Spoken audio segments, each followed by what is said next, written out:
경기도 산하기관과 관련된 이재명 지사의 발언이 어제 있었는데 경기도 균형 발전 차원에서 3차 공공기관 대규모 이전을 준비하고 있다는 제목의 기사입니다.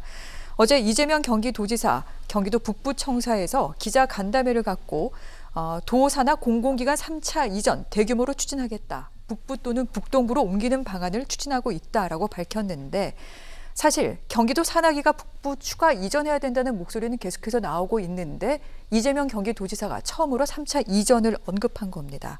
어느 기관이 옮겨갈지가 관심인데 이 과정은 어떻게 전개하게 됩니까?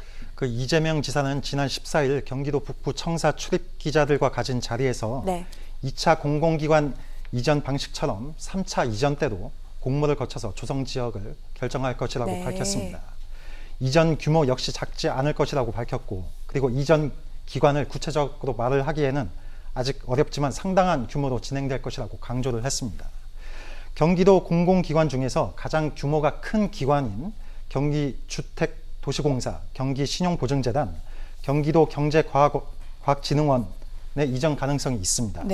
이 중 경기주택도시공사하고 경기신용보증재단은 경기 융합타운의 동반 입주를 준비 중이고, 그리고 경기도 경제과학진흥원은 광교 테크노밸리를 총괄하고 있기 때문에 북부 이전을 결정하는 일이 다른 기관보다 더 어려울 것이라는 관측이 지배적입니다. 그렇군요. 이에 대해서 이 지사는 방법은 강구하면 된다, 이렇게 밝혔습니다. 그 정도면 여러 가지 좀 보관이 있다는 건데 궁금하기도 합니다. 그런데 실질적으로 지금 남부, 이 수원 등지에 있는 이 기관들이 북부나 북동부 쪽으로 옮겨지게 되면 이 경기도 균형 발전에 도움이 됩니까? 남부에 집중돼 있는 기관을 공공기관을 북부로 옮긴다면 이 지역이 지속적으로 역량을 강화해서 새로운 성장 동력을 확보한다는 데 그 의미가 있습니다.